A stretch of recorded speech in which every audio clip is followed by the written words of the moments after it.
I'm going to be reviewing Langston Hughes, analyzing his work, his background, and the work I'm going to look at closely is The Ways of White Folks. That it was actually a book that is a bunch of short stories made by Langston Hughes. And my name is Ethan Alserix. I will be doing this presentation.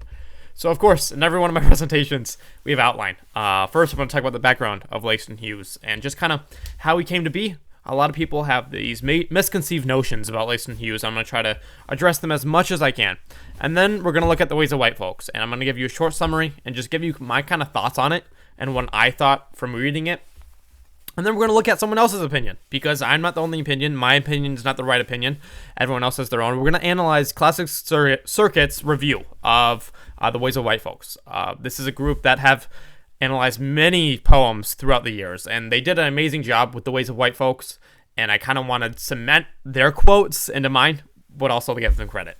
And then lastly, we're going to hear Langston Hughes himself read a different poem. This is one of the first poems he ever wrote. It's called The Negro Speaks of Rivers. And we're going to hear him read it. And it is without a doubt the best part of this entire presentation. To see his words come through his mouth is amazing. So let's get started.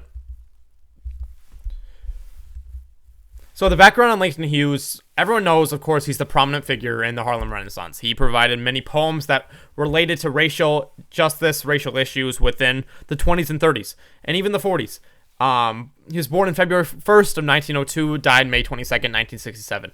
He wrote the poem, like I said before, The Negro Speaks of Rivers, right after graduating high school. And we hear him talk about it a little bit in his reading. He attended Columbia University in New York City, where he explored Harlem for the first time. A lot of people think he was born in Harlem. This is not true.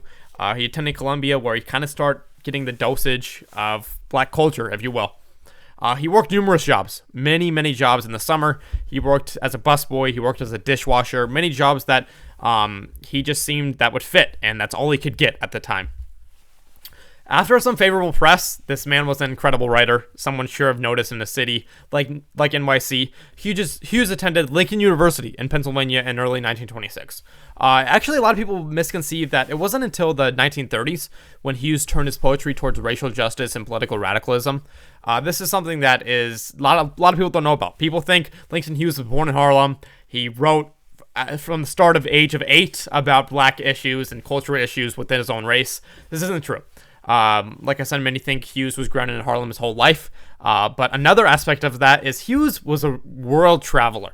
It says Hughes, before he wrote his first poem coming out of high school, he was in southern Mexico visiting his uncle. So he traveled the Soviet Union, also Haiti and Japan, for his work. In 1934, he wrote the poem or the short story collection that I'm going to talk about, The Ways of White Folks.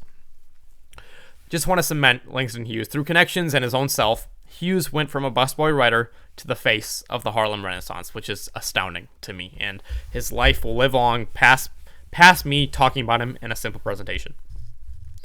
So, The Ways of the White Folks, amazing short story written by Langston Hughes that is so intense, so deep, but so simple at the same time. These are 14 short stories focusing on race relations in the U.S. It'd be so hard to talk about every single short story in this presentation without going over the massive time limit. However, Cora Unashamed is the first one. Cora Jenkins finds love with a girl named Jessie. Jessie is the daughter of a white family who hires Cora as their maid. Jessie gets pregnant out of wedlock and dies while she's under procedure to get an abortion. Cora weeps at the funeral so much that she's kicked out. She never returns to that family. The simple notion of a story is so impactful when Hughes writes it. He conveys hidden meanings, hidden symbols. There's so much in these short stories. Cora Unashamed, the first one, being one of the deepest. You see so much subjects with LGBTQ relations. We see racial discrimination with Cora as a young maid who starts to feel backlash as she falls in love with Jessie. Slave on the Block is the second poem that is in the story, and this is one of the most controversial, and it's one of the most well-received also. So there's two rich artists in NYC. They hire a black man to work and do tasks in their home. The black man does tasks like posing in front of a painting about slavery. So many conceived notions at that time that were normal to society would seem controversial and taboo to this society. After some time, the black man lashes out, and the white male calls the black man a racial slur, and he leaves never to return again. Same ending as the first story. Before I dive into the critics' review, I want to kind of talk about how in this story above, I named the direct characters of the story, while in this story, I named a black man, a white woman.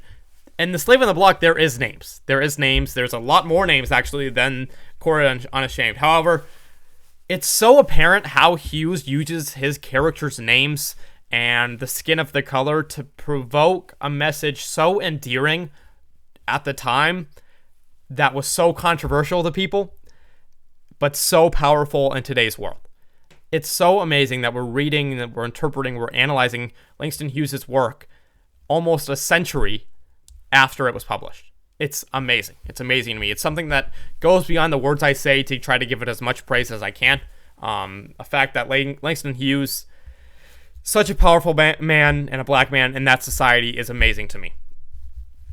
So Classic Circus gave reviews about the ways of white folk, and one quote I really liked that kind of brought an entire spoke of what these poems are is: this slim volume of 14 stories explores the myriad ways in which white people in America demonstrate prejudice against blacks. So they took it as a pure racial problem, which it is. This book is focused on a lot of racial, and these short stories are focused on a lot of racial problems. But I think Hughes undermines a lot of different issues, like I said before, in the LGBTQ, and different issues that go undermined than just black prejudice and white prejudice.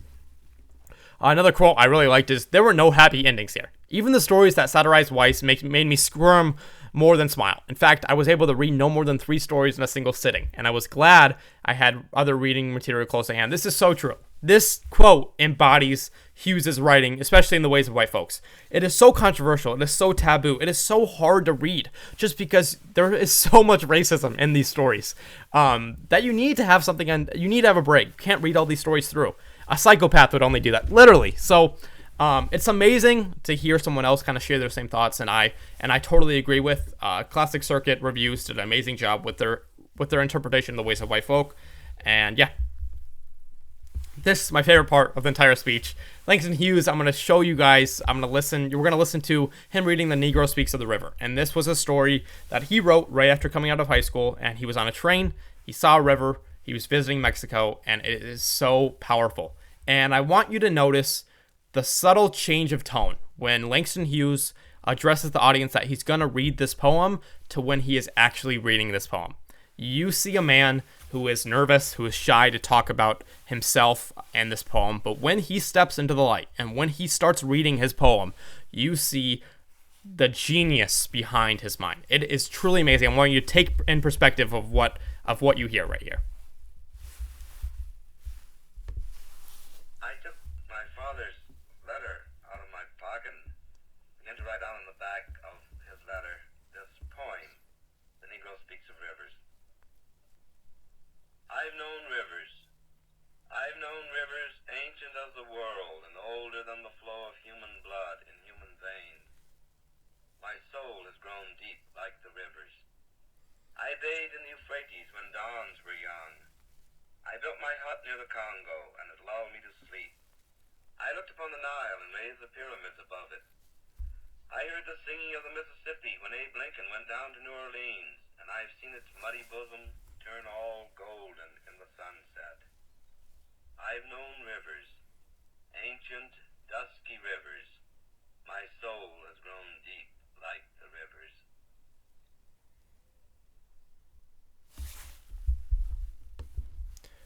So, of course, to hear that man speak is truly amazing, and I hope you recognize the tone, the shift of tone in his voice when he was simply listening and talking to address the audience to when he was actually speaking his spoken word. I hope you liked my presentation. I had an incredible time making it. This is my interpretation of The Ways of White Folk and made by Langston Hughes. Thank you so much.